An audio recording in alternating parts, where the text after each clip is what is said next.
ನಮಸ್ಕಾರ ಸ್ನೇಹಿತರೆ, first show Kannada ಅರ್ಪಿಸುವ ವಿಶೇಷ ಸಿನಿಮಾ ಸೆಗ್ಮೆಂಟ್ಗೆ ಸ್ವಾಗತ. ನಾನು ಸುಜಯ್ ರಾಜ್. ಸ್ನೇಹಿತರೆ, ಭಗೀರ ಸಿನಿಮಾ ನಂತರ ಶ್ರೀಮುರಳಿ ಅವರ ಮುಂದಿನ ಸಿನಿಮಾ ಯಾವುದಾಗಿರುತ್ತೆ ಅನ್ನುವಂತಹ ಒಂದು ಕುತೂಹಲಕ್ಕೆ ತೆರೆ ಬಿದ್ದಿದೆ. ಇವತ್ತು ಶ್ರೀಮುರಳಿ ಸರ್ ಅವರ 24ನೇ ಸಿನಿಮಾದ ಮುಹೂರ್ತ ನೆರವೇರಿದೆ. ಸಿನಿಮಾದ ಹೆಸರು ಉಗ್ರಾಯುಧಂ ಅಂತ. ಅವರನ್ನು ಮಾತಾಡಿಸ್ತಾ ಹೋಗೋಣ ಬನ್ನಿ. Sir, firstly congratulation sir.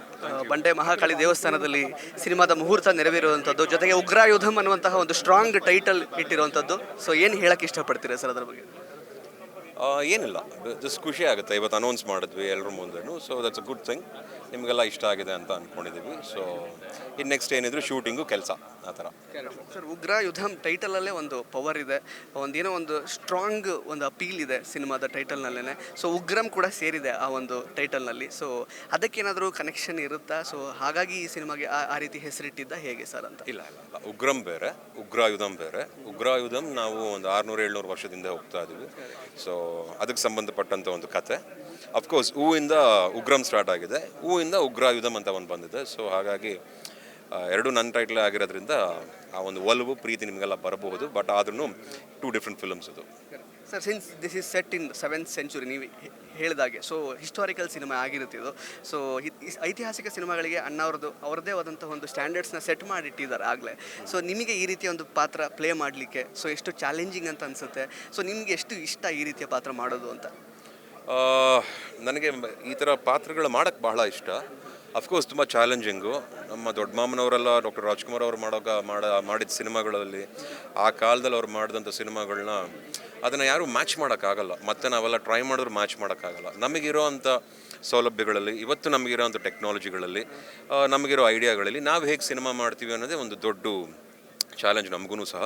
So ಹಾಗಾಗಿ ಆ ಸಿನಿಮಾಗಳನ್ನೆಲ್ಲ ಒಂದು ಇನ್ಸ್ಪಿರೇಷನ್ ಆಗಿ ಇಟ್ಕೊಂಡು, ಏನೋ ಒಂದು ಅದರಲ್ಲಿ ಬಹಳ ಒಳ್ಳೆ ವಿಷಯಗಳಿದೆ, ಅದನ್ನೆಲ್ಲ ಕಲ್ತ್ಕೊಂಡು ತಿಳ್ಕೊಂಡು ನಮ್ಮ ಸಿನಿಮಾಗೆ ನಾವು ಹೇಗೆ ಅಳವಡಿಸ್ಕೊಂಡು ಏನು ಮಾಡಬಹುದು ಅನ್ನೋ ಯೋಚನೆ ಮೇಲೆ ಮಾಡ್ತಾಯಿದ್ದೀವಿ. ಬಟ್ ಯಾವ ಕಾರಣಕ್ಕೂ, ಯಾವ ರೀತಿಯಲ್ಲೂ, ಯಾವ ಸಿನಿಮಾಗೂ ಇದು ಒಂದು ಮ್ಯಾಚ್ ಆಗೋದಾಗಲಿ ತೊಗೊಂಡಿರೋದಾಗಲಿ ಬರಲ್ಲ. ಇದು ಒಂದು ಹೊಸ ಕತೆ. It's a periodical fiction drama ಅಂತ ಬರುತ್ತೆ. ಸೊ ಸರ್, ಮದಗಜ ಸಿನಿಮಾದ ಒಂದು ಪ್ರಮೋಷನಲ್ ಇಂಟರ್ವ್ಯೂ ಟೈಮಲ್ಲಿ ನಾನು ನಿಮ್ಮನ್ನು ಭೇಟಿಯಾಗಿದ್ದೆ. ಸೊ ಅದರಲ್ಲಿ ಒಂದು ಲುಕ್ ಇತ್ತು, ಅದಾದ ನಂತರ ಭಗೀರದಲ್ಲಿ ಒಂದು ಲುಕ್ ಇತ್ತು. ಇದರಲ್ಲಿ ತುಂಬಾ ಒಂದು ಮೆಜೆಸ್ಟಿಕ್ ಆಗಿ ಕಾಣಿಸ್ಕೊಳ್ತಿದ್ದೀರಾ ಈ ಪರ್ಟಿಕ್ಯುಲರ್ ಲುಕ್ಕಲ್ಲಿ. ಎಸ್ಪೆಷಲಿ ಇವತ್ತು ತುಂಬ ಚೆನ್ನಾಗಿ ಕಾಣಿಸ್ಕೊಳ್ತಿದ್ದೀರಾ. ಸೊ ಸಿನಿಮಾದ ಲುಕ್ಕು ಕೂಡ ಇದೇ ಆಗಿರುತ್ತಾ ಹೇಗೆ ಅಂತ? ಈ ಕ್ರೆಡಿಟ್ನ ಈ ಲುಕ್ಗೆ ನಾನು ಹೆಂಡ್ತಿಗೆ ಕೊಡ್ತೀನಿ. ಬಿಕಾಸ್ ನನ್ನ ಹೆಂಡ್ತಿ ಒಂದು 2-3 ದಿನದಿಂದನೇ ಬೈದು ಸ್ವಲ್ಪ ನೀಟಾಗಿ ಬೇರೆ ಥರ ಹೋಗಿ ಇವತ್ತು ಅಂದ್ಬಿಟ್ಟು ಮಾಡಿ ಕಳಿಸಿರೋದು ಇವತ್ತು. And more than anything looks wise ಹೇಳಬೇಕು ಅಂದರೆ ಇಟ್ಸ್ ಆಲ್ ಗಿವನ್ ಟೈಮ್. ಆಮೇಲೆ ನಮಗೊಂದು ಆಪರ್ಚುನಿಟಿ ಅದು ಅಷ್ಟೇ. ಸ್ವಲ್ಪ ಟೈಮ್ ಸಿಕ್ಕಿದಾಗ ಒಳ್ಳೊಳ್ಳೆ ಲುಕ್ಗೆ ವರ್ಕೌಟ್ ಮಾಡ್ಬೋದು. ಸೊ ಹಾಗಾಗಿ ಈ ಪಿಕ್ಚರ್ಗೆ ಏನೋ ಒಂದು ಲುಕ್ ಸಿಕ್ಕಿದೆ. ಇನ್ನು ಯಾವ ಹೇರ್ ಸ್ಟೈಲ್ ಅಂತ ಏನೂ ಗೊತ್ತಿಲ್ಲ ನಿಮ್ಗೆ, ಇನ್ನೂ ನನಗೂ ಗೊತ್ತಿಲ್ಲ. ಸೊ ಟೇಕ್ ಆಫ್ ಆಗಲಿ, ನೋಡೋಣ ಈ ಪಿಕ್ಚರ್ಗೆ ಹೇಗೆ ಬರುತ್ತೆ ಲುಕ್ಕು, ಬೇರೆ ಪಿಕ್ಚರ್ಗೆ ಹೇಗೆ ಬರುತ್ತೆ ನೋಡೋಣ. ಸರ್, ಕೊನೆ ಪ್ರಶ್ನೆ ಸರ್. ಸೊ ಈಗ ಕಾಂತಾರ ದೊಡ್ಡ ಸಕ್ಸಸ್ಸನ್ನು ಪಡ್ಕೊಂಡಿರುವಂಥದ್ದು, ಮತ್ತೆ ಕನ್ನಡ ಚಿತ್ರರಂಗದ ಕಡೆಗೆ ಮತ್ತೆ ಎಲ್ಲ ಚಿತ್ರರಂಗದವರು ನೋಡೋ ಥರ ಆಗಿರುವಂಥದ್ದು. ಸೊ ಆ ಸಕ್ಸಸ್ ಬಗ್ಗೆ ಏನು ಹೇಳೋಕ್ಕೆ ಇಷ್ಟಪಡ್ತೀರಾ ಸರ್?